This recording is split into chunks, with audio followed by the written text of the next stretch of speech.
Laura, welcome to the All Things Risk podcast. It's a pleasure to have you on, and I think we're going to have a fabulous conversation. Welcome. Thank you very much for having me. So I think we're going to dive into some interesting things.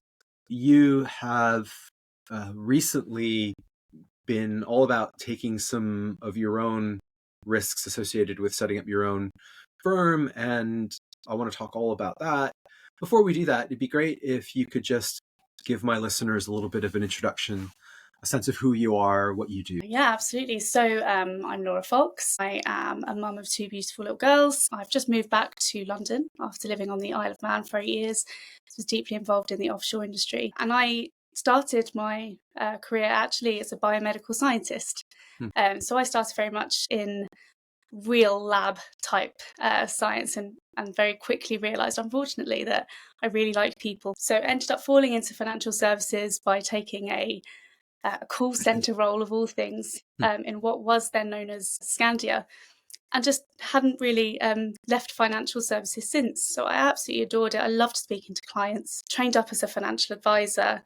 And then when I moved over to the Isle of Man, was going over to lead an investments team. And very quickly, I have a joke with a couple of risk managers that you kind of get pulled into risk. So because I had such a wide variety of experience within the first line, as we call it, for financial services, they kind of said, would you be interested in working with risk management and actually helping our business kind of develop in that way? And I absolutely loved it. To quote, I think one of Hans Lasso's little quips is to become a professional paranoid. And that suited me really, really well and absolutely thrived. So I have then since led two companies' risk teams and created risk functions for them. And my most recent company also led the resilience function as well. So now I'm back in London and started my own firm, as you mentioned, and I'm sure we'll get into. And I'm also very lucky that I'm working with Octopus Investments, who they back my entrepreneurial ambitions really hard. So I'm kind of doing dual role at the moment, and that's me. Okay, great. What did you want to do when you were younger? Or did you want to be a scientist, or did you have other ambitions? What did the young Laura want to do or be? I wanted to be a doctor. I really, really wanted to be a doctor. And so I, like many other people I went to university in 2000, and at that time it was exceptionally difficult to get into medical school. I'm not sure if it is now, it might be. Apologies to any students listening, but the default option at that time was to go and do biomedical science and then train afterwards. So that's how I ended up doing biomed as opposed to a medical degree, a medicine degree.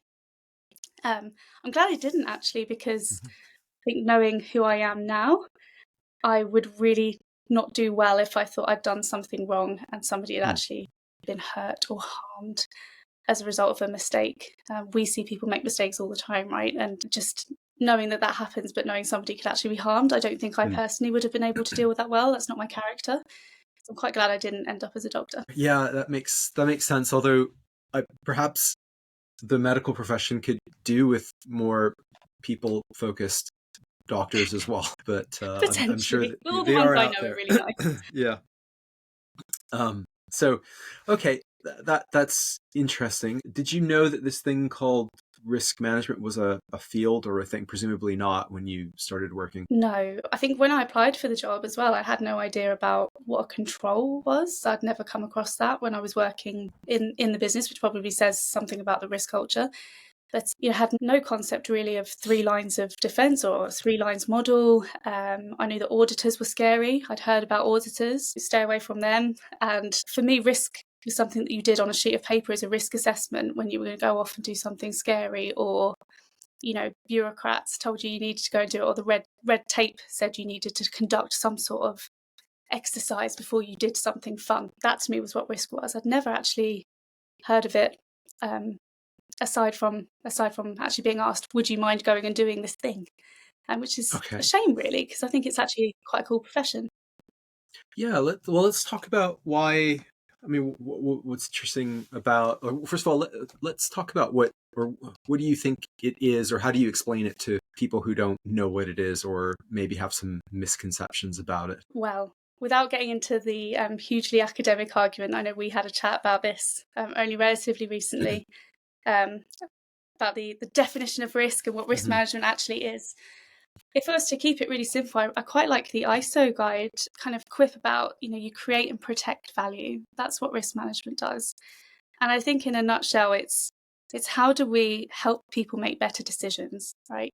It's making sure that people can have assurance in the decision that they've made and the decisions that they're going to make and continue to make. That to me is what risk management is about. It's about being able to face the future with assurance.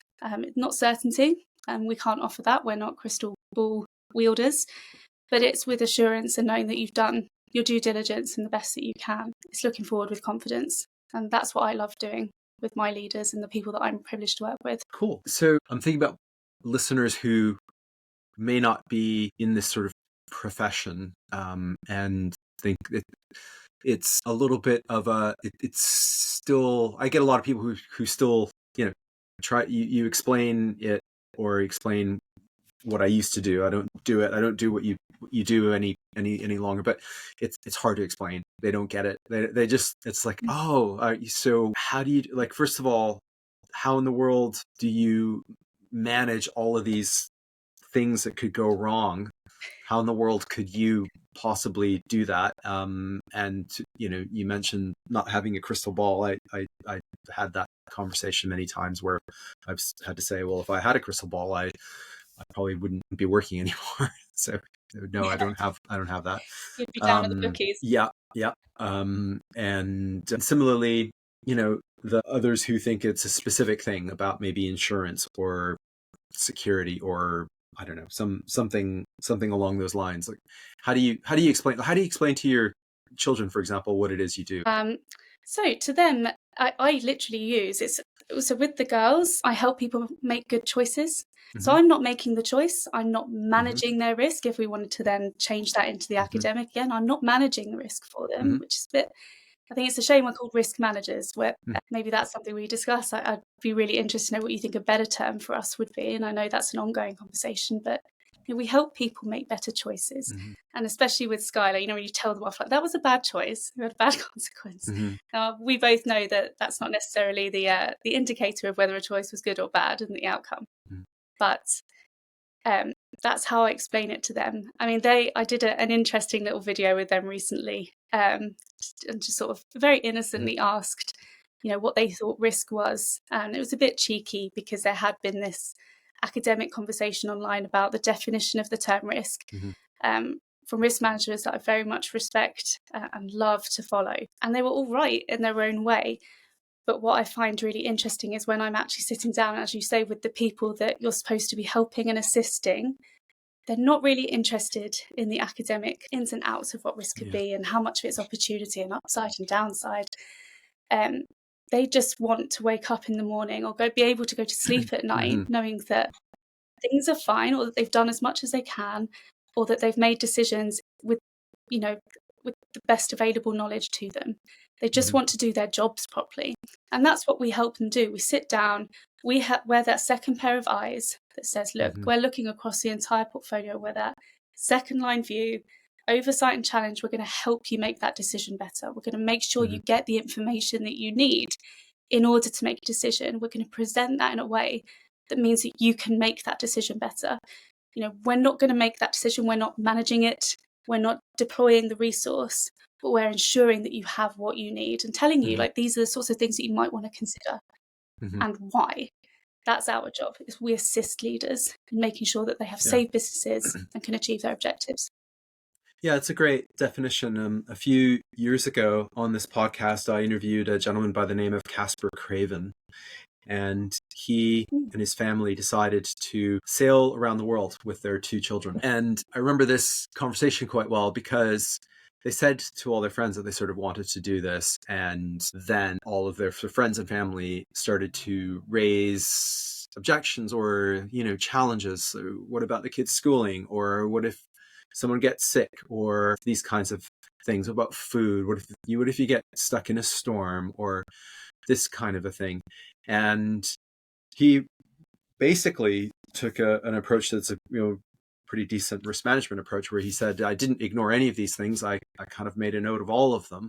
And then I figured out a way to address each of those things. And they did this thing that, 2 years sailing around the world, and it was challenging, but they did it. And that's in many ways what you're describing is, if there's value in, instead of he doing it, because sometimes some people would be like, oh, screw you guys, I'm doing this, I'm a bold risk taker and whatever, or not really thinking things through in a kind of a structured way. But if we all had someone to kind of lean on to ask those kinds of questions, then what we're trying to do is get to more successful, help people be more successful in whatever it is they're trying to do, by thinking through certain things they might not be thinking through naturally. And I think that's exactly what you're describing here. Absolutely. And I think it's one of the best parts of the job. So not only do we get to deploy like this really cool method of thinking, I get to be a scientist every day, which is fantastic.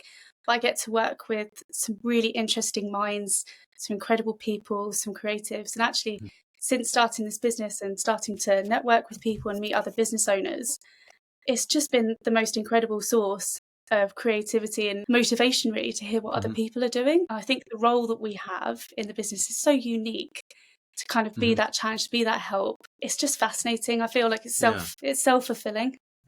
And look, and I think you're also touching on some of the highs of the role, like why we do it, or why many people who I think perform at a high level in the role, why they do it in terms of the motivations. Sadly, not everyone who gets into this space or has similar roles, or those who seek the support that you're describing, do so for those reasons. And I also, maybe we can riff on this a little bit. I've stopped using the word risk for a lot of interactions, because it's very emotive in some ways. It's sort of not just the bad, synonymous with, I think in a lot of organizations, just a compliance exercise, a bureaucratic exercise, kind of check the boxes. Have you run this through the risk function, or have you gone through a risk assessment, and have they filled out a form for you, and this kind of a thing. And I think it's sad, because I got into this space because I like the prospect of helping people, and I like thinking about things that other people aren't thinking about, and therefore helping organizations succeed. And I've been at this maybe a little bit longer than you have, but I've become quite frustrated with how it's become, where it's gone in many places. I don't know if you have any thoughts on that, but it would be interesting to maybe explore that a little bit. Yeah, I've got a couple, and I know that because the way my brain works, I'll forget the second one. So the second one, which I'll tell you now, will be about, if you remind me, will be about concepts for Canary that we've got from some of our favourite authors. But the first thing that I'd like to riff on is that you mentioned there about using the word risk, and I completely 110% agree with you. Sometimes it's quite difficult in regulated environments, because that's how people expect you to talk. But there are ways of having conversations where you don't invite that emotive element, or where you don't evoke that kind of compliance mindset. So recently been involved in a project. It's a big strategic decision about where to open a new office. And the initial conversation was, can the risk team add these lines on this project list to see what we need to consider from a risk perspective? We're like, data protection, and, is there anything really that we need to do? Because we've all kind of done it. Like, do you need to make sure you've got some sort of framework? We've got a compliance team that are going to do it. And you think, oh, that's such a shame, because actually what I'm here to do is much more strategic than that. So the first question you go back with is, can I see the business plan for this? Let me see the business case. And people kind of look at you like, why on earth do you want to see that? So let me see with your cash flow predictions. Let me see what your assumptions are. What are we basing this on? And I quite often challenge myself to see how far along in the conversation I can go without mentioning the word risk.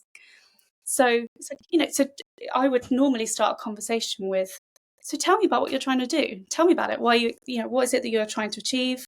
How do you know that's going to happen? Like, what is it that really needs to happen in order for that to go well? I think it was Norman Marks in one of his books, that, and I use this all the time. And he said, what needs to go right in order for that to happen? And I love that, because it's so much more of a positive way of helping people think about risk in a way that they wouldn't necessarily think, oh, these are my kind of risk factors, or these are the dependencies.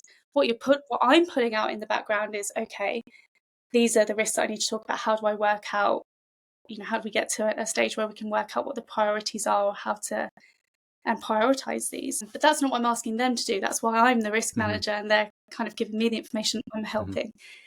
So it's lovely to cultivate those skills as a risk manager, where you can have the conversation and get what you need, as opposed to expecting your first line or the people in the business to mold to what you need.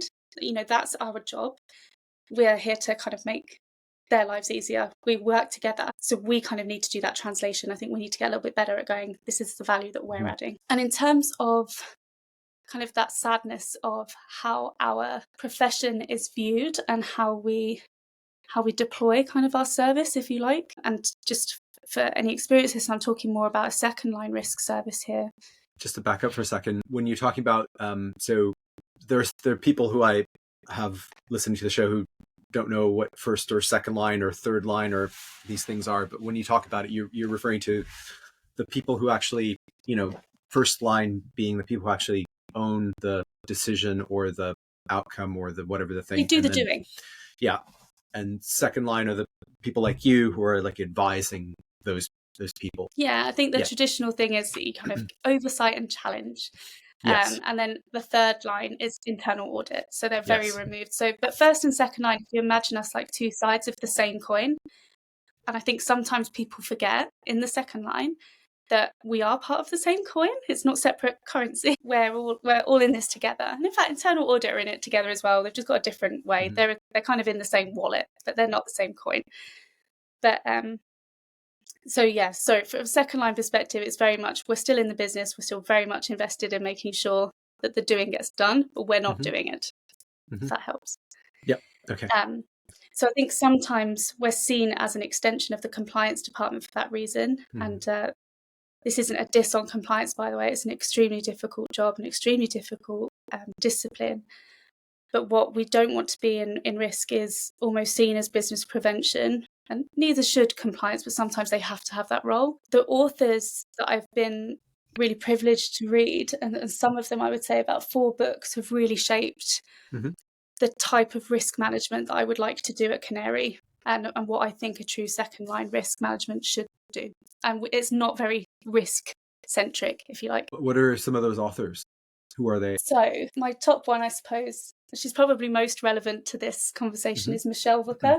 Apologies if it's Booker and not Booker. And she's got a couple of great books, but You Are What You Risk is probably my favourite of the two. She's the author of The Grey Rhino, so a lot of people will have heard about that concept. So she's the author of that concept, but she's written an amazing book called You Are What You Risk. And it's a very down-to-earth look at how people take risk and how normal people approach the concept of risk management and risk perceptions.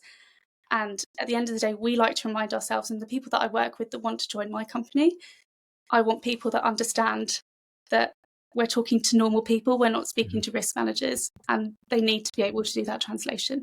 They need to have that empathy. So I owe a great deal to Michelle for that. In terms of resilience, you can't get better than Jonathan Brill, Rogue Waves, and the kind of frameworks that he talks about for managing kind of those really big, meaty, resilient style risks. He's a fantastic futurist, and it's a really great read. Okay. It's a book that I've bought in 2 different formats. I would say the others are Decision Quality, which is 3 authors, Spetzler, Winter and Mayer.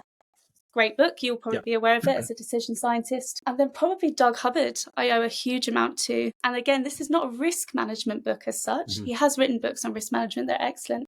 But how to measure anything, I think is fabulous.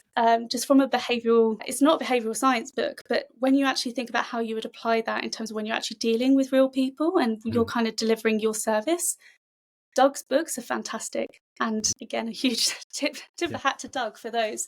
I would recommend that book massively. So a lot of people think that the fluffy stuff, as you'd call it in risk, the qualitative stuff, you can't measure, and therefore becomes a little bit difficult to put data around it. And Doug has a fantastic kind of way of kind of debunking that. And his methodology for doing that has been really, really helpful with the way that we write our frameworks for business owners to actually make sure that we're measuring the right things and we can actually quantify that. Yeah, great stuff. I've had Michelle on the podcast, by the way, and we had a fabulous conversation about have you? I need to listen to that. I'm a big fan. Yeah. Not had not had Doug on the show. And the resilience book, was Jonathan Braille. Is that the name? I Brill. actually Jonathan Brill. Brill. Okay, I've Rogue not. Waves. Rogue Waves. Okay, we'll put that in the show notes. I need to look him up because I've not come across his book before. He's brilliant. Okay, cool. I will take your word for it. Some really good reading there, and as I mentioned, I'll put those in the show notes. So you started this firm called Canary Risk, and I want to talk a bit about your decision to do that. First of all, where did the idea come from, or why did you go ahead and take the decision that you did take? So, Canary Risk, for anyone that hadn't made the connection, so we've got a little bird with a miner's helmet on. So, It's certainly canary in the in coal the mine. Is UK, coal mine? yeah, canary Yeah. in the coal mine. So it was a very old and a bit macabre form of Mm-hmm. control. Mm-hmm. You send the canary down the Mm-hmm. coal mine, and if it doesn't come back or it stops tweeting, then you probably shouldn't go down there either. Mm-hmm. But I quite liked it because it's quite a sweet, chirpy, optimistic looking bird. I loved Yeah. the kind of Yeah. yellow vibe. Yeah. Very Yeah. friendly little thing. And for me, leading risk teams, creating risk functions, and doing the consultancy side, I both felt exceptionally energized by consulting, but I was also really, really frustrated as a risk leader that I couldn't get individuals that thought about risk in the same way that I do in terms of that Mm-hmm. customer service type element, Mm-hmm. wanting to delight the people that you're working for, being part of that same team. It was hard to hold on to those people. It was hard to make sure they didn't have a compliance style background because it's a Mm-hmm. different skill set. Mm-hmm. I was frustrated at the barrier to entry Mm-hmm. because I thought this is such a unique skill. It's such a great Mm-hmm. skill and it's so useful for business, but it's so hard for people that run high risks to actually access these people. And so I wanted to create a consultancy that catered for people that would benefit from ongoing risk management, that wouldn't necessarily have that upfront resource to be able to have an in-house risk manager. And I wanted to be able to take clients on a journey to the point where actually, they were at a risk mature level that they didn't actually need us anymore. And that would take a long time. It would take a few years, especially if you're starting from scratch. But I would love it if we had such a resilient business culture, especially around SMEs, and businesses did well. I could only see that as a social good. And I think it was one of those moments where you thought, put your money where your mouth is. If you really think your profession is value add, if you really think it's a good thing to do, why have you not done it? And I probably went through a form of kind of that decision making framework and looked myself in the mirror and thought, you advise people all the time in taking risk, and it's all very well when you don't have skin in the game.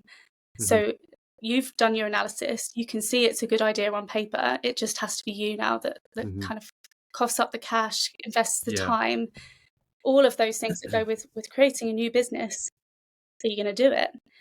And I don't think I'd have been able to look myself in the mirror again if I hadn't. So I'm now a risk manager with skin in the game. And I think even if Canary isn't forever, I'll be so grateful that I did, because I understand the people that I'm trying to help that much better. So that's how we started. That's great. Yeah. And I think that just from a decision-making lens, when we make decisions, there's always an element of, as we all know, uncertainty, but you have to feel it. And I think that's one of the things that people that do this sort of quote unquote advisory second line role sometimes don't understand. And there's that book by Nassim Taleb, which I have somewhere behind me, Skin in the Game. And when you have skin in the game, you think about things sometimes in a better way. Having said that, there is value in independent advice, but without that independent advisor having the empathy to be able to see what you're seeing, it's always going to be a little bit incomplete. It's a very interesting way that you've explained that, because there's also like any decision, there's no guarantee that it's going to work out. And it's almost like a Zen koan that, like, if there was a recipe, it would be done and there would be no need. So it's just like any business, any sort of startup, there's always that space of knowing and not knowing is fabulous. It's like where the most exciting things in life exist. This is also, I think, and maybe we can talk a little bit about some of the drawbacks of kind of traditional risk management, because I'm actually probably more, I've gotten to a more cynical place than you have on it. In that I think I've steered my career to a dead end with it, because I don't think there's enough of an appreciation of that dynamic, of the dynamic of skin in the game, of people who've actually been on the other side. I think the profession is overrun with people that have only done this, that have only done the kind of compliancy side of what you're talking about, and actually that don't know what it's like to feel from the other side some of those hard decisions and those potential outcomes. Well, I think there's an appetite to change that. So I think that's actually one of the things that people who I've spoken to about Canary actually really appreciate.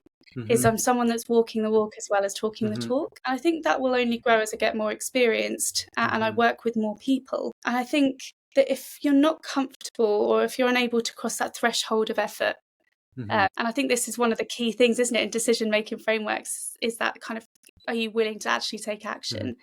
Things won't change. And again, I am very aware, I know we're at different stages of our career, but I kind of think if you don't step in and try, I would love it if we created an industry, if we created a risk culture by leaving companies that were mature, that didn't need us anymore, that actually slowly that would change.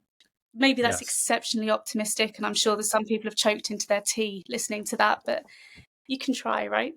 Well, I think that's right, but I also think that that's going to happen anyway for people that are in. So I'm probably not as optimistic as you about the state of the profession called risk.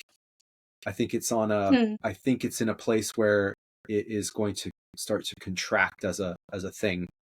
But I'm very optimistic about the spirit behind what you're talking about, and it may be called something else in the future. But I think so when I was starting my career, one of the things that was really big at the time was quality and ISO quality auditing. And like that was a big thing, people getting the ISO, this is like 25 years ago. And that's now a shell of what it used to be. But it was a huge thing. Like there was all these books and like a lot of good thinking. It's not to say that quality's gone away. Like that's actually, in many ways, it's embedded in other things.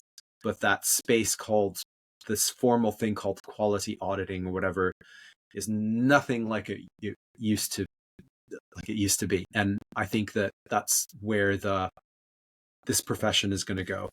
That I think the spirit behind, quality decision making and all the things that we're starting, that we're talking about, all the things that you're trying to do, I think that's going to, exist, and it's going to grow. The thing called risk.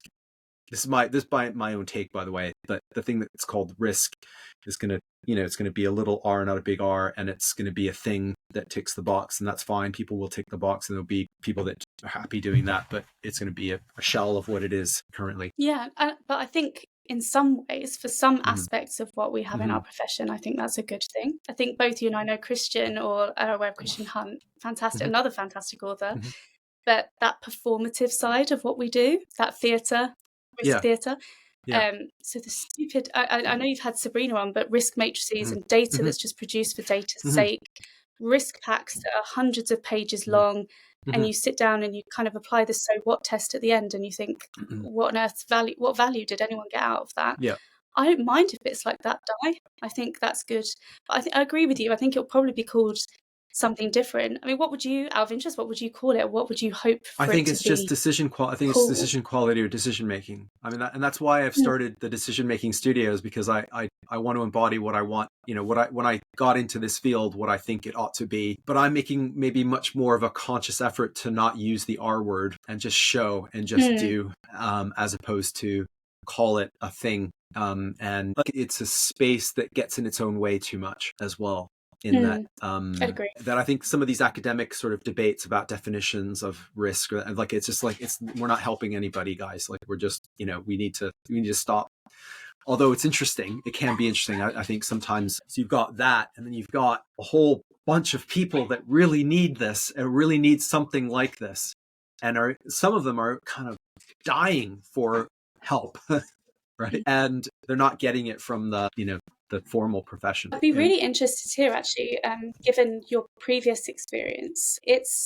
I find that one of the things that's kind of holding us back from getting rid of some of these more unhelpful concepts Yeah. or more academic concepts Yeah. are kind of regulatory pressures. And I Mm. wondered if you'd found that, because I know that you worked at a more senior level prior to the decision-making studio. Do you have that same sentiment? I mean, I know that the regulators mean well and good. This isn't Yeah. anti-regulator. It's just... I think it's sometimes used as an excuse, because I think there's no, if you read the, you know, the UK corporate governance code or any of these things, for example, they don't say you need risk appetite statements and this and that and the other thing. And I had Grant Purdy on, who's one of the sort of founding fathers of risk management. And in his book, he says you can always argue equivalence. Like you can just say, we're doing all this stuff. We're not calling it risk appetite statement or this or that, but you can show we're doing the spirit behind what it is that we're supposed to be doing. I think sometimes it's used as an excuse for not innovating, not trying to do things differently. I think that's fair. I think there's a lot of self-deception as well. So I think that people sort of say, oh, we have to do this because we're, and I think there's also, and I think this is going to change. It change because the leadership of major organizations is going to change. But I think there's a lot of people in non-executive director roles, executive roles, who've seen what it's quote unquote supposed to look like, and they expect it. And so it just creates this sort of cycle of activity that doesn't help anybody. But those people are going to retire. New leadership is going to come. They're going to demand different things, but we're going to see some change. But it's going to be messy. And along the way, there's going to be very much a space for what it is you're doing with Canary Risk. I hope so. I mean, I'm kind of bring on the mess, if you like. I think as long as when I close my book or close my laptop at night, I know that my clients' businesses are more resilient, or I know that, if something happens, heaven forbid, to them, because things happen always, that we did the best we could, that everything that was in place was proportionate and was appropriate commercially. I'm happy. That does it for me. So whether that is done with a certain framework or not, I know what I want to deliver service-wise, and I'm really interested always to see new techniques, new technologies. And I agree with you. It is frustrating sometimes to see old methodologies peddled out just because it's required by the regulator. But I do also see, when you try and use that equivalency argument, that sometimes they just expect you to present things in a certain way, and that can be really frustrating. But that's a different issue, I think, about the pressures that the regulator has themselves and hiring within the regulator, etc., etc. Yeah, so, I think you're right. I think the sort of regulatory requirements, though, I don't know too many regulators that get into that level of specifics. I think it's just it's sort of as I say, I think sometimes it's an excuse that folks in the profession use to not change, and sometimes I think it's very active, and sometimes I think that that's more of a self-delusional thing. And I do have people who listen to this who are in the profession, and I think as they listen to us talk, I think there's far more scope to innovate than we sometimes assume. Far more scope. And asking why we do something, I think, is a really good place to start. Like, why are we doing it this way? Like, what's the point? What are we trying to do with this? And I think that should be something that people in the space ask themselves on a regular basis, rather than going through the motions. I'm curious with your experience as well with like not hanging on to people, because I think that's also one of the drivers. I think that younger people, I've done interviews with people that are, we're hiring or whatever, and I found it really challenging. Some of the most interesting, dynamic, smart people just aren't interested in this, and it's a shame. Well, they're interested in this, but they're not interested in this as a sort of, in risk as a career. And I found it difficult to hire people or bring people in at the right price, at the right rate, if you like, because their interest is in something else, even though they've got that curiosity. And I'm interested in your experience with that. I think it really depends where you're looking as well. So I may be unfairly, and I'm willing to have my mind changed on this. Very much so. I'm not interested in people from the Big Four.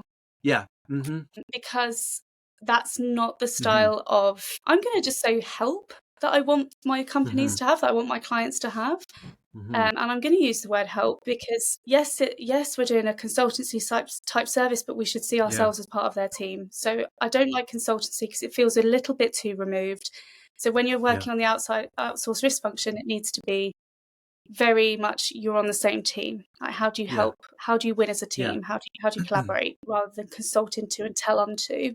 And Mm-hmm. that's not hating on them. It's just that's not the vibe Mm-hmm. that I'm after. And in terms of hiring, again, I've tended to steer away from compliance people only purely because, for the right reasons, compliance individuals tend to be kind of, they're taught that this is the correct way and this is the Mm-hmm. incorrect way. And even when there's like rule-based versus principles-based and all of this sort of thing, they tend to really like black and white. This is correct, this is not correct. Whereas I think in risk, we tend to be a lot more yes, if. Or we should be, or the types of risk managers I'm interested in are yes, if. You might not Mm-hmm. like the if. I can't guarantee you're going to like the if, but yes, you can do that if you're happy to pay this massive fine, or if you're Yeah. happy to take the risk of going to prison. Mm-hmm. But this is Yeah. I'm going to tell you the Yeah. kind of the risks associated with the decision you need to make. Yes. I'm not going to just say no. I'm going Yeah. to try and help, or at least try and give you an informed decision. Mm. I might also have to report you, but you never know. It's so in terms of hiring, I don't want to talk too much about this with Canary, just because I don't want it, like I said, I'm not interested in it becoming a selling point, so you won't ever see it as part of our marketing, but it is true. We're very interested in trying out a business model that it really pushes the boundaries of what it means to have an inclusive business. And one of the reasons for that, I'm very lucky. I've got 5 little brothers. And I say little, the youngest is 23. And the 23-year-old in question, actually, he is an absolute genius, but he has Asperger's. And I am desperate to mold into a data scientist, because what that man, I was going to say boy, but what that man doesn't know about kind of statistics and how game theory is deployed and how really complex models work and how ontologies work, all the sorts of things that I'm thinking in my head, like, if I wish I could have just an ounce of that computing power in my head, because how useful would that be for some of my complex clients where they've got really complex processes. That would be fantastic. Now, you would never ever find someone like him in a talent pool, and yet they're there. There's people like that. Or another individual that we've got who's coming on as one of our canaries. She's somebody that's been out of the workforce for quite some time, but when I knew her, when I worked with her, I have never met a woman with such she's like this incredible Irish mother, and she can remember everything that's ever happened. If you've got a problem, you can come to her and she will be able to help you like that. She's so fantastic. She's got those relational skills combined with that real academic and deep level subject matter knowledge. And yet she wouldn't have felt brave enough to come and speak to me about that opportunity, which is an incredible shame, because she's amazing. And she's still amazing. And you just think, actually, hiring wise, I don't know if you found this as a kind of relatively new business. Not using the traditional hiring methods has been really quite helpful, because you get to know your subjects, you get to know people on a very different plane. You get to have much more frank conversations. And because we're building business models from scratch, we can build our businesses around, actually enabling people to thrive. And that's something I very much care about. I never want people to be serving the business. It's a Yeah. legal person. It needs to be looked after. Yeah. It needs to be protected and all that. But we're not bowing down to the legal person. It exists to make human lives better. So I don't know. I don't know if you've That's great. interviewed anyone for the decision-making studio, or... So at the moment, it's just me. I've interviewed lots of people for other roles. It's just me at the moment. And as far as full-time staff, my plan is to keep it just me. So it's to keep it as a company of one. But I think first of all, there are lots of models that one can use to work with other people. And as you were talking, I think there are a few things that came to mind. One was just the concept of true cognitive diversity, like the point of bringing, like, I think there's a real benefit to bringing people that have different, really don't have the same perspective as everyone else, and actively do that, and not just bring them in, but get them involved, find ways to, get them involved in the organization, in decision making. For a while, for many years, I've always believed in the power of bringing in people that are a little bit, slightly misfits or outcasts, or, people that are a little bit, sometimes that can be, dangerous if you're sort of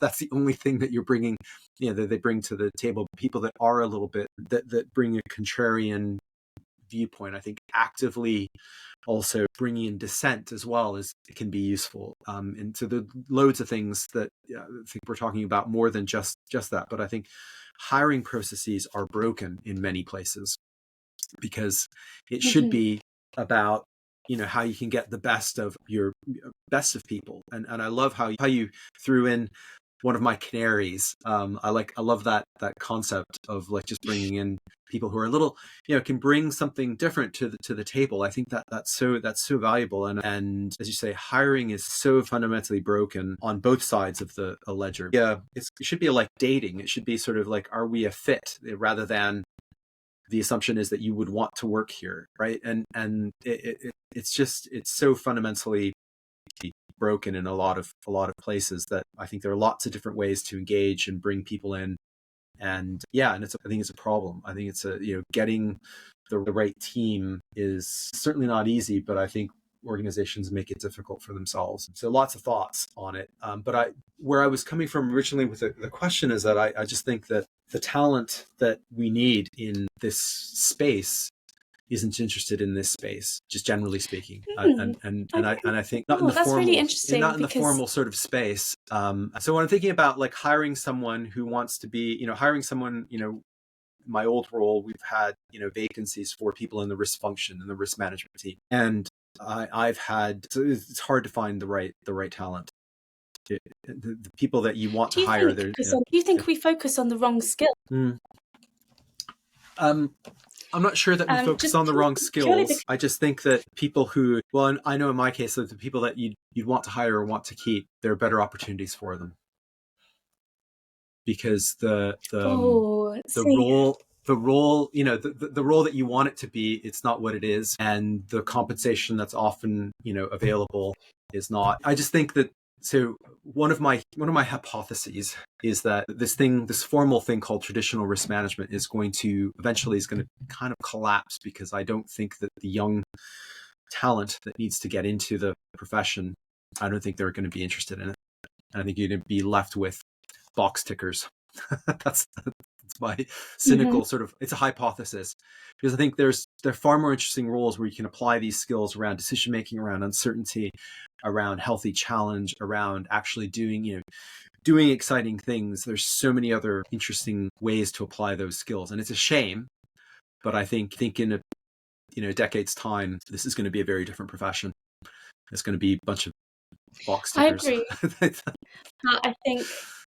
I think you can ride that wave. Yeah. I think you can kind of embrace it as it goes. So I don't think that we actually do offer traditional risk management. We had an excellent bit of challenge on LinkedIn actually. Yeah. About the risk system that we've chosen to use. But by the way, I'm not talking about Canary Risk. I'm talking about the profession generally. So the role of risk management. No. Not talking about you. I think there's actually everything that I'm saying is is an opportunity for an organization like Canary Risk. So I'm talking more generally. No, and I completely understand that. But more what I was going to say was, I think we can, if we're decent risk managers, we embrace that change. We embrace, as long as we keep our core central focus on how am I helping leaders make better decisions? Yes. How am I helping businesses be safer? How am I helping them run more effectively and better? Like, if I'm doing that every day, I don't really care what we call it so much. Yeah. And that's kind of what that's what we're going to help. Unfortunately, our industry does term it as risk management at the moment. Yes. But I agree with you. I don't think as it stands today, it's gonna be called something else as it is. Yeah. I think when I look at people, and certainly when I've looked at people hiring prior, when I had more resource available to me, so when I was in an employed role, the main thing I was interested in was people that could speak to other people.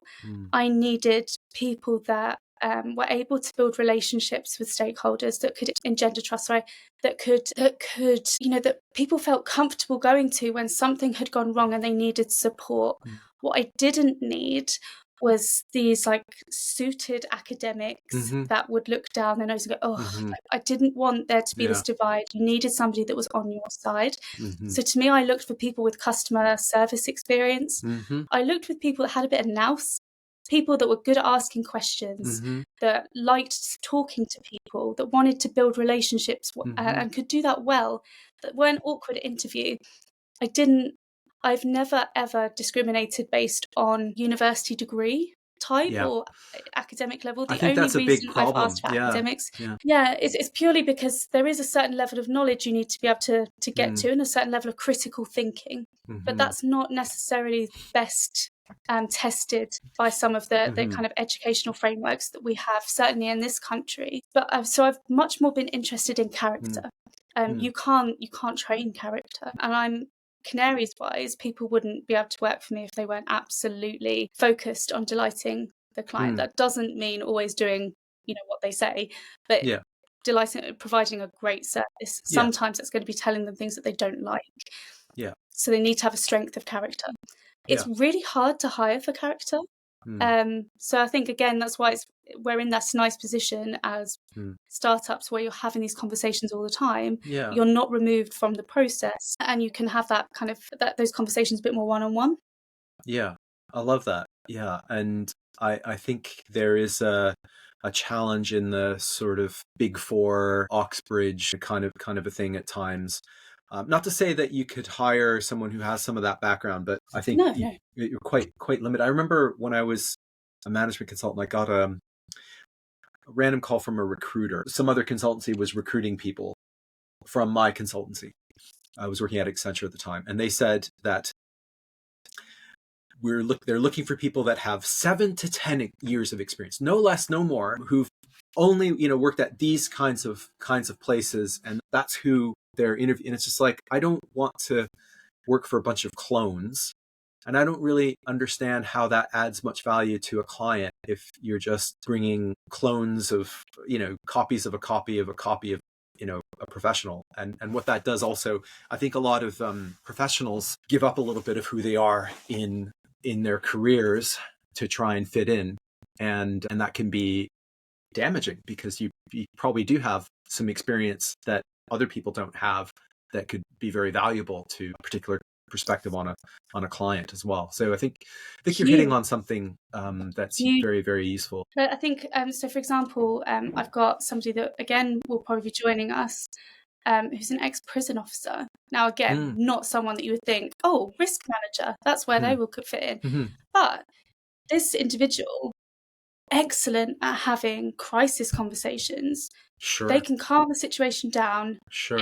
in seconds, Sure. can absolutely alleviate worry, concern, can go into an absolute war zone type situation and make it calm. They can see multiple different issues at the same time. They're excellent at multitasking. They're brilliant communicators. They're clear and they're concise. I want all of those things for my clients. I can teach them about the kind of the background and the framework behind that, but I can't train them how to have those conversations, how to be empathetic. And the same with Stephen, my little brother. Like you can obviously train a data scientist, but Stephen naturally loves those linkages in how different systems work. He naturally thrives on that. And imagine how happy you've got as like an employee when they're doing something that actually gels really well with the way their brain works and gives them energy. To me, that's yes, I can teach. That's Yeah. part of my gifting, is I can write down the methodologies and the frameworks. I can create the IP. That side of things is not in my skill set, and it's just not what we would traditionally go after. But I don't know. I'd be interested to know whether you think maybe this is a generational change. Do you think this is more of a, post-pandemic, there's been a bit of a shift in attitude towards work and the way that we work, the way that we should be looking at the future of work? I know there's now concepts like portfolio careers and things like that. I'm interested. Do you think this is potentially generational? I don't know. It could be that all of those things are contributory factors, for sure. I think that the way in which we are working is undoubtedly changing, and I think that's in many ways that can be a very good thing, and harnessing those benefits is really an important thing. I also think that we've been stuck in our ways for many organizations have been stuck in their ways for far too long, and that's left, I think, a lot of people either out on the sidelines of being able to make really good, valuable contributions, and possibly, and I guess I kind of speak for myself as well, is that I think there are mid-career professionals who just are tired of contorting who they are to try to fit in somewhere, and just want to be able to be more of themselves, and are probably, you feel more comfortable and more valuable being more of who they are. And I think that's all potentially very positive. But I also think that that's where, for a small, agile organization like yours, that's where some opportunity lies, because I think larger firms are going to struggle to make those changes. Yeah, you raised some really interesting points. Yeah, could you talk us through? You talked about, like, okay, some of my canaries, and talk a little bit more about Canary Risk and what it does, and how you bring some of these skill sets to client problems. And when you say someone's one of my canaries, what does that mean exactly? I love the term, by the way. It's great. It's fantastic. Yeah. Oh, thank you. So we're the very, very flat hierarchy. So a canary would be a risk manager, so a relationship manager. Right. Okay. So what we want is for any kind of small to medium enterprise, or like a cluster of SMEs, maybe under like a bigger corporation or a group. What we wanted was for those local boards and leadership teams to be able to have access to that resource that was kind of previously reserved for kind of listed companies, highly regulated companies. This was the kind of case of, if you really feel, Laura, that what you do is worthwhile to businesses, then why on earth should it be restricted to multi-million-dollar corporations? So what we do is we have a scalable solution that works with multiple different types of SMEs, and we actually meet them where they are at the moment in their risk journey, in their business journey, and we will partner with them to actually provide them with the risk management that they need. I'm going to see if I can challenge myself to not use the word risk too much, but we'll see, because an awful lot of my websites went with the R word. That would be an interesting exercise for my copywriter. So right from just basic administration, so where people have a need to even see what they're dealing with, to see, like, what are the potential things that could trip me up? What are the potential things I need to be aware of? What is keeping me awake at night? I kind of hate that phrase, but what is it that I need to keep track of in order to be able to sleep?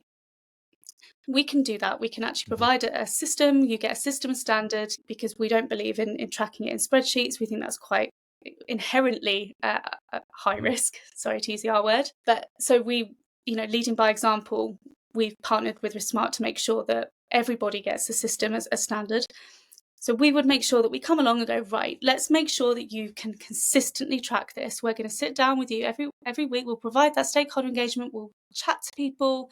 We'll make sure that what's in here is accurate and up to date, and we're going to provide you some reports on that for when you sit down and have your leadership meetings, and whatever that looks like. We're going to partner with you so you've actually got a formalised process around that, and right through to a whole risk function. So we are a business that really wants to do the kind of opportunity management. We're interested in kind of that strategic decision making. We want you to help us when a risk event happens, when an incident occurs within the business. We really, really want you to help us do the whole lot. We want a risk committee. That's going to be a very different type of client. So it's not one size fits all. So we have this scalable solution. And it was very, very important to me that it was cost effective and transparent. I'm not trying to sell on this show at all. So if anyone's interested, that because we believe in transparency, it's all online. You can go online, and we can go on my LinkedIn, and it's all there. Every costing is there, because we wanted people to understand what the investment was. And I truly believe that for every investment there should be a return, or people should at least understand what that return should be, so they can help make their own mind up about, do we feel that the value that's on offer is a good return on the investment? Because I think that's a real challenge that we have in the risk space, risk industry space. is that a lot of people say, well, what is the value of what you're offering? How are you affecting my bottom line? And I think it's a really fair challenge. Mm-hmm. So I want us to be as transparent as possible about how much the kind of the service is costing you and the value add is costing you. It's been a real privilege to be able to speak to people like charities and things. This is not something that I thought of before going into business, but charities have been very interested in speaking to us. Borough councils, again, we really are. Mm-hmm. And I think that what we would offer there is actually a really good use of our service. Yeah. The sorts of people that wouldn't want to work with us are where, you know, you should really have an internal team. And there have been times where I've been like, I'm really sorry, but when we are not going to be able to give that level of oversight that's required within your business, it's far too complex. But absolutely should be going out and getting an internal team. And they do exist. So your FTSE listed companies are probably not going to be, that's probably not Sure. going to be us. So we're much more interested in working with SMEs. The other bit that's been really interesting is, and I would be interested in your perspective on this, because Ariane Chappell wrote a really good article, I'm going to say recently, but it was probably about 6 months ago, about why small businesses couldn't afford to ignore risk management. So particularly in startups, if you think about it purely academically, the highest levels of risk are going to be in that startup stage where potentially you've got capital and funding issues, technology's unproven, client market and things are unproven. And yet these individuals were completely unable to access risk management resource other than what kind of individual founders had learned at maybe an MBA or kind of understood colloquially as the nature of risk. So that's been fascinating. But I'm interested in your perspective on that. So for smaller businesses or for founding businesses, particularly in like tech or higher risk spaces, what you think the value of kind of risk, I know we're going to call it risk management, but what you kind of think the value of strategic management is at that point. I'd sort of call it something around decision making, and I think all the sort of good risk stuff is, kind of fits in there, which is, clarity on purpose and objectives, and then having a good understanding of what's the level of confidence that you've got to that you're going to achieve whatever it is you're trying to achieve. And then once you start to double click through some of those things and some of those decisions, then lots of interesting stuff comes out, and therefore some of those methods can slot into certain things or not. I'm a big proponent of just starting with just principles, and then rather than you have to have a risk profile or a this or that or risk maturity, blah blah blah. Those people are probably not certainly not thinking about that, and they would be wasting their time if they tried to do things like that. But it's all about decisions and being clear about which decisions need to require time and effort and which ones don't. And I think we also get that wrong a lot, that a lot of decisions, the vast majority of decisions that we make, we should be making very quickly because they're not that consequential, or we could reverse them or whatever. And so we just need to find ways to make them quickly. But which are the big ones that we need to actually slow down and walk through with some care. And as we do that, then I think you can start to ask and answer the right sorts of questions. So how I would approach it for startups is just thinking through what decisions do you need to make, and link it back to what it is that you're trying to achieve. And sometimes, you start speaking to organizations and you ask people what is their strategy or their set of objectives, 7 people, and 7 people on a management team, you might get 7 different answers. And it's like, okay, we need to sort this out before we get any further. I can't help but think of Doug Hubbard's the How to Measure the Value of a Measurement, right? So as you were saying, and I think Doug describes it beautifully, is that idea that very cheaply you can actually mitigate a huge amount of risk by doing very simple measurements, and then it's working out which ones do you actually invest in to get a greater level of certainty over. I think you've summed up that why I think so much better than I have. Well, I also think, and there's some things I have a copy of that book somewhere around here as well. And I think some of these things, actually, I was speaking to one of my former guests. His name is Bryce Hoffman, and he runs a consultancy called Red Team Thinking, which is not risk management at all. but Oh it's yeah. great. It's brilliant like traditional risk management should read his book and go on one of his courses, because it's brilliant. And he talks about things like the pre-mortem technique. He interviewed Gary Klein. Gary Klein is the guy who invented it, the pre-mortem, right? Mm-hmm. And you can do this stuff in like 90 minutes. Like you don't have to spend a whole, weeks and weeks to kind of walk through that. And so I think what Doug was saying there about quantifying some things quickly, that's also really, really useful. I do have a problem with some of the the kind of LinkedIn debates on risk quantification as well, because I start Yeah. I start scrolling through and I'm like, I have to look away, because there's a sort of some people who take sort of that, what you just articulated about Doug's work, and take it to absurd levels. Because I think Mm-hmm. sometimes, for example, I have a background in political risk, and there are some, this debate, can you quantify it, you can't quantify it, blah blah blah. Sometimes you can, but something that Christian Hunt says is, just because you can doesn't mean you should. If it's something is big and Mm-hmm. scary Agreed.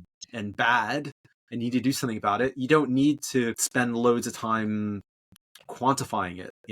Or we have a cyber attack or a big data breach, like that's a big fucking scary thing. So just deal with it. You don't need to to quantify. So this is what I mean by, this is a field that kind of gets in its own way a lot. Anyway, Yeah. sorry, a little. Cyber. I think Yeah. it's unfortunate you chose the cyber one, just Uh-huh. because I agree. I definitely agree with the sentiment that risk quantification is not the be all and end all. It definitely has its uses. Absolutely. We use It's it as a also tool, not and I would mutually advocate for its exclusive use. from qualitative techniques as well. You're using, like, when Exactly. Doug talks And about, that's like, interviewing people and bringing experts in, like, you're using qualitative people skills, and you're trying to get their insights, and that's all qualitative, but you're trying to get a number out of them. Like this, like, quantitative, yeah. like, it's all I get, it becomes absurd to me, the dichotomy of it.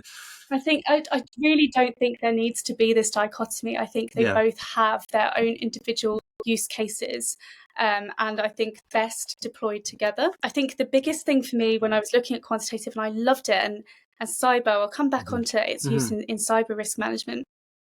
You know, I always keep thinking that human beings are not rational, and the world that we live in is not rational. It's very complex, and there's lots of interdependencies, and it's very difficult to measure. Just because something's difficult to measure doesn't mean that you shouldn't Mm-hmm. try. And Doug doesn't say that either. Mm-hmm. He says that, sometimes there's the biggest value in the kind of the smallest measurement. It reduces the uncertainty a huge Mm-hmm. amount. You don't necessarily need Mm-hmm. to go to the nth degree. Yeah. It's working out whether the value of a further measurement is there. Yeah. I think the problem is when we set aside the beauty of what it is to be human and the Mm-hmm. talent that is Mm-hmm. actually innate in some fantastic managers, you miss a huge amount of value. You leave a Yeah. lot of value on the table. Yeah. I think things like quantitative analysis, and by that I mean things like Monte Carlo analysis, Mm-hmm. and for the uninitiated, it produces a beautiful little Mm-hmm. curve for you about the distribution of outcomes, and kind of with a Mm-hmm. percentage of confidence, Mm-hmm. typically between 80 and 90% confidence rate attached to it. But economics doesn't behave like that. Mm-hmm. People don't behave like Yeah. machines. And whilst they run thousands of simulations, and they're useful to kind of back up an argument or to challenge an Mm-hmm. argument, it would never be a replacement for a human Yeah. decision. It's always going to be a tool. Yeah. I certainly think it's better than a matrix, but there are more than one ways to skin a Mm-hmm. cat.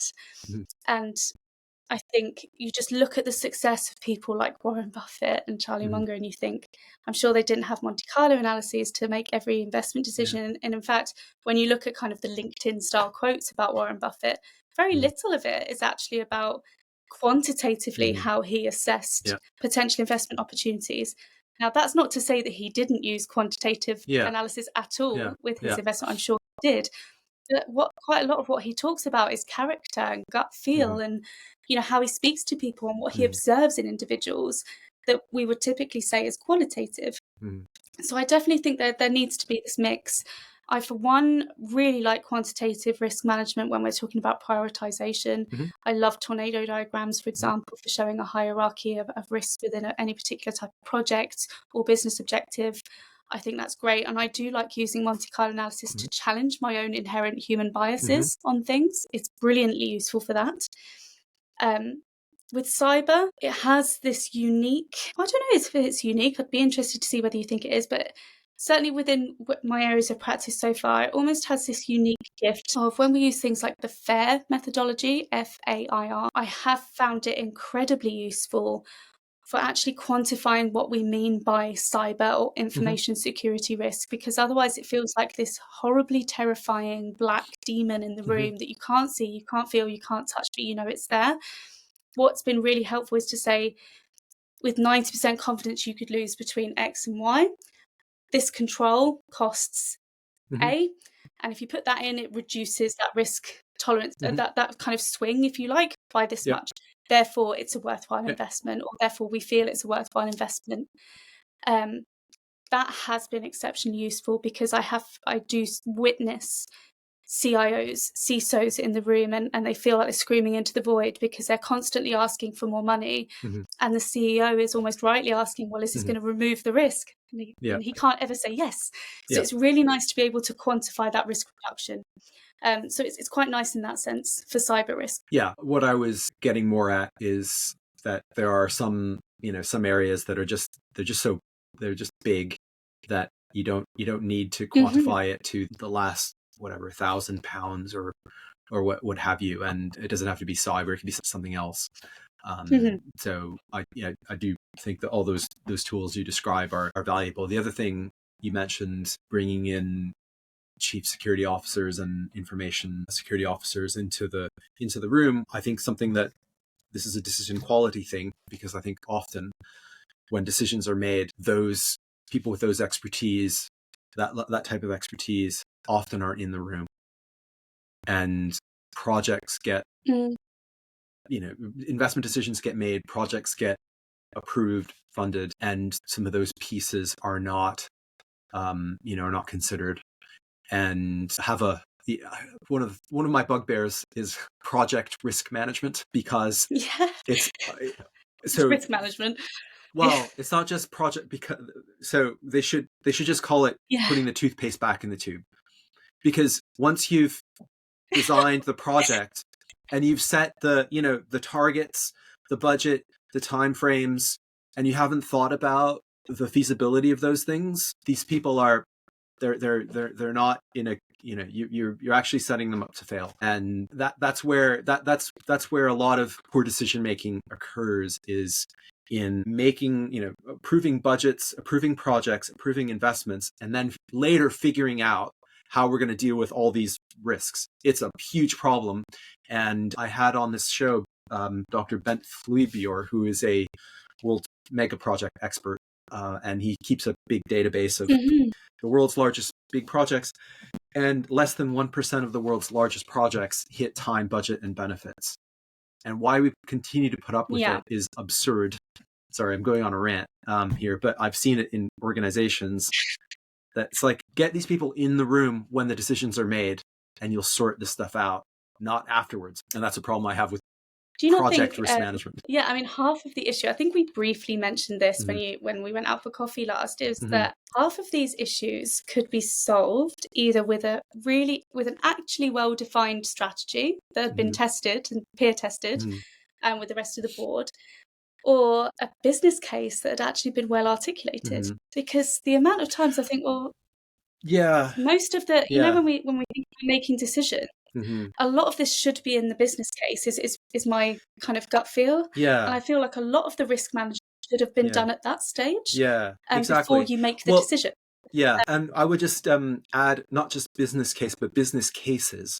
Because I think what happens is the people that develop business cases have maybe a vested interest in getting that thing approved. So there's already, you talk about bias. I mean, even if it has Monte Carlo and numbers and things, there'll still be bias in those things. And what I think, more evaluate 2 or 3 or more separate business cases independently. The people that will do that should have no skin in the game about bonus or whatever. They should be evaluated on how well each of those things are put together, and then a decision is made, as opposed to how it often happens, which is a single business, so it's a yay or nay, either or fallacy that assumes the status quo somehow is either the safe option or it's not. And then this is how bad decisions get made in organizations. And so Yeah. risk functions should be all over that, like should be really looking into how those decisions get made inside the organization. And that's where value can be added. And at the moment, it's drifting in the other direction,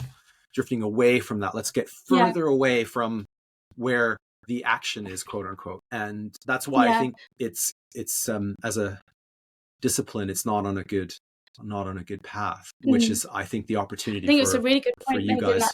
Yeah. Yeah, I think it was a really good point made in that decision quality book, actually.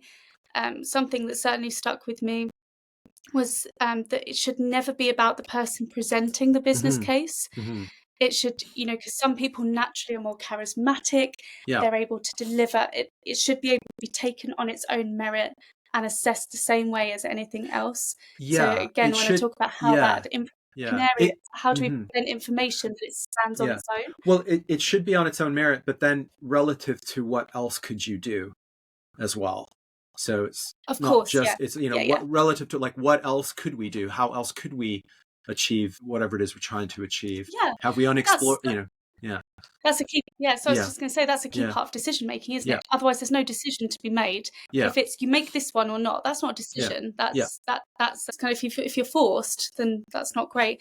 But you yeah, need to have multiple options. And I think that's yeah, part of the decision making process, isn't it? It's working out what are my options and what are the best ones? Why did we not go with yeah, X, Y, Z? yeah. So I think all of that is really valuable stuff that organizations, big or small, need to invest in. And Agreed. that's the value of what's that you do. And the more that people do that on a regular basis, like, it's impossible to evaluate a single decision, but a whole portfolio of them, you'll know who's got the better decision quality over a whole portfolio of decisions.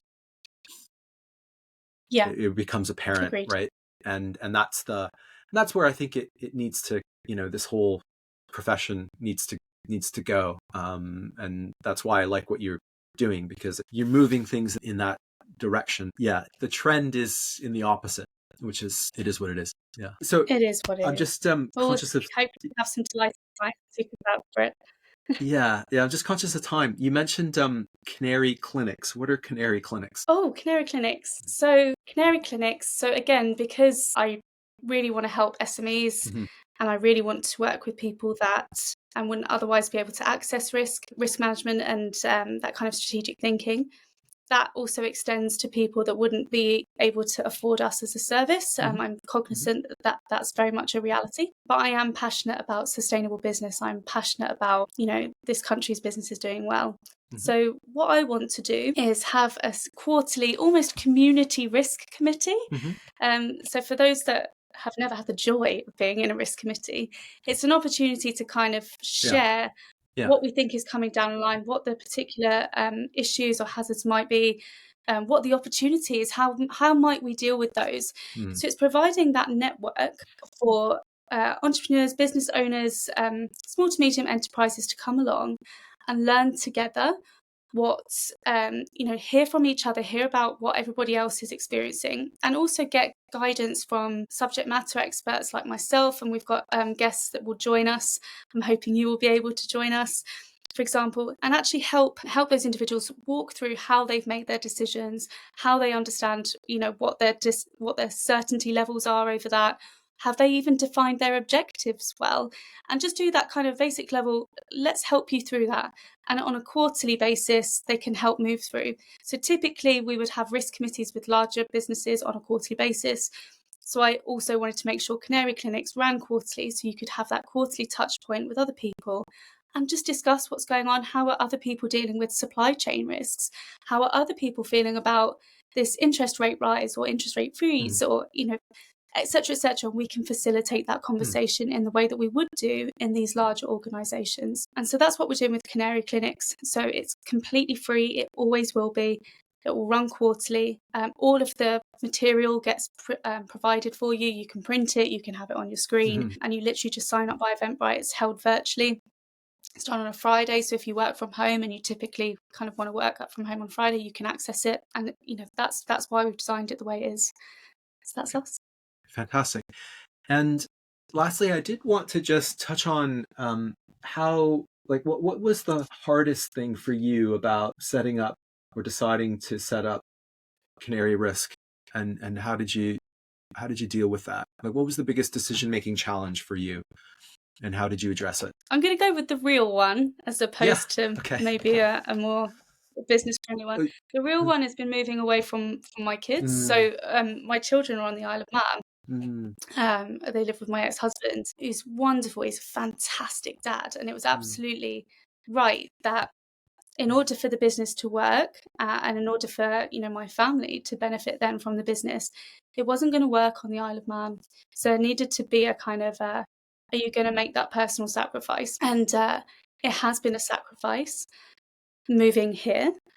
However, it is absolutely amazing to see the girls, be able to talk about, what mummy does in business, or the fact that even women are in business. Not, I don't want to take it down that route for this conversation, but the fact that they could run a business, they've loved being involved in doing a couple of the LinkedIn posts. mhm. And my eldest has really enjoyed kind of drawing little logo type Yeah. things, Okay. which I think are Mhm. really sweet. So that was really hard. It was, do I genuinely believe that this is going to work out? Because if I hadn't thought it would, then there's no Mm, way that I would have taken that mm, risk to leave, because I wouldn't have wanted to miss even a second. mm, Um, I do I do believe I'm doing the right thing. I genuinely believe in the purpose of the company, and I believe that the it will benefit the girls massively in the future. But that was a huge thing to take mm, on, far beyond what I would normally advise people about. Have you considered your reputational mhm, mhm. impacts? Have you Yeah. considered financial impacts, regulatory, all of that? For me, it was much more a case Yeah. of, are you willing to lose, Mm, kind of taking them to football games on a Saturday, mm, and see them score goals, and be there for their mm, little crises that they mm. have at age 9 and 8. And there are ways to mitigate that, but it's never quite the Yeah. same as being there.